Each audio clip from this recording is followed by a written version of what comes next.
Now to the Russia-Ukraine war. Russia is cancelling a procession in Moscow to commemorate World War II victims for a second year due to growing security concerns. The decision comes after a surge in Ukrainian drone and missile attacks in regions on the country's shared border, and several weeks after an attack on a concert hall outside Moscow that killed at least 144 people. And also, the UK pledged £500 million in new military supplies for Ukraine, including 400 vehicles, 60 boats, 1,600 munitions, and 4 million rounds of ammunition. Footage shows moments Kyiv tower split in two.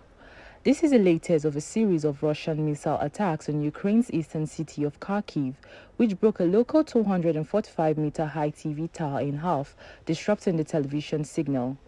There are no victims. However, there are interruptions with the TV signal. Ukrainian media workers described the attack on the TV tower as a war crime. Ukrainian troops are holding the village of Novomakilivka despite heavy fighting and daily shelling. At the same time, the Russians claim to have completely captured the village.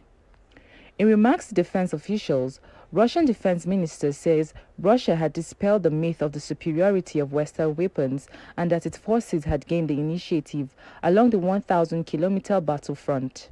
He referenced the fact that the U.S. is poised to supply Ukraine with a new military aid package worth nearly $61 billion. Zelenskyy has thanked Prime Minister Sunak for the UK's largest defense support package for Ukraine to date.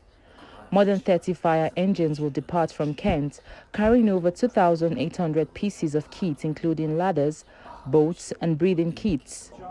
Nearly 400 fire stations have been destroyed in Ukraine since the war began. Government Minister Chris Phillips says the aid will help Ukraine continue to save lives. The UK pledged £500 million in new military supplies for Ukraine, including 400 vehicles, 60 boats, 1,600 munitions, and 4 million rounds of ammunition. The shipment will also include British Storm Shadow long-range missiles with a range of about 240 kilometers and have proven effective at hitting Russian targets, the British government said.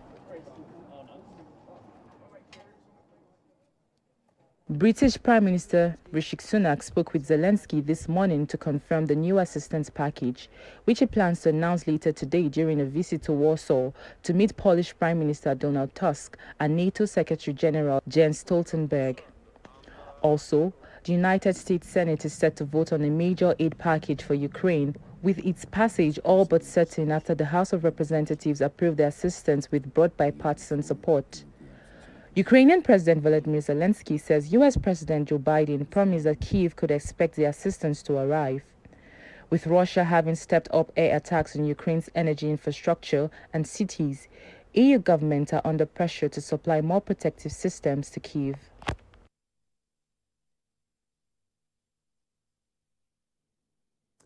And that's the